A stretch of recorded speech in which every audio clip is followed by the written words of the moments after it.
So এই ম্যাথের একটা পার্ট আমরা তখন শেষ করতে পারিনি। সো এই পার্টটা হচ্ছে, এই ম্যাথটা যদি তোমার ত্রিভুজ আকার দেওয়া থাকে তখন তুমি কীভাবে করবা, ঠিক আছে? সো তোমার এখানে একটা ত্রিভুজ আছে, হ্যাঁ, ত্রিভুজের হচ্ছে একটা প্রান্তে 2 কেজি, 4 কেজি, 1 কেজি আছে। তোমাকে বলছে হচ্ছে ধরো এই বিন্দুতে মহাকর্ষীয় বিভব নির্ণয় করতে। সো এই বিন্দুতে কার সাপেক্ষে মহাকর্ষীয় বিভব বের করবা? 2 কেজি আর হচ্ছে 1 কেজির সাপেক্ষে।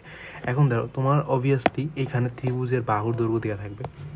ধরো এটা হচ্ছে 1 মিটার, এটা হচ্ছে 3 মিটার, এটা হচ্ছে ধরো 2 মিটার, বা এটা এই মানে এভাবে তো ধরো, ওকে, এটা হচ্ছে তোমার অ্যাকচুয়ালি ত্রিভুজটা। ওকে, তখন তুমি কী করবো? সিম্পলি জাস্ট সি এর একবার সি এর সাপেক্ষে এতটুকু বের করবো মহাকর্ষীয় বিভব, তারপর আবার বি এর সাপেক্ষে এতটুকু বের করবো মহাকর্ষীয় বিভব, তারপর হচ্ছে জাস্ট একদম সিম্পলি আগেরটার মতোই করে দিবা, মানে মাইনাস জি 4 কেজি যেহেতু ডিভাইডেড বাই 1, হচ্ছে মাইনাস জি, এটা হচ্ছে তোমার 1 কেজি, 1 ডিভাইডেড বাই 3, যেহেতু এর মান 3। ওকে, তারপর তোমরা সিম্পলি ক্যালকুলেশন করে দিবা। এটা হচ্ছে আমাদের বি বিন্দুতে মহাকর্ষীয় বিভব। সো ত্রিভুজ থাকলে এইভাবে করবা।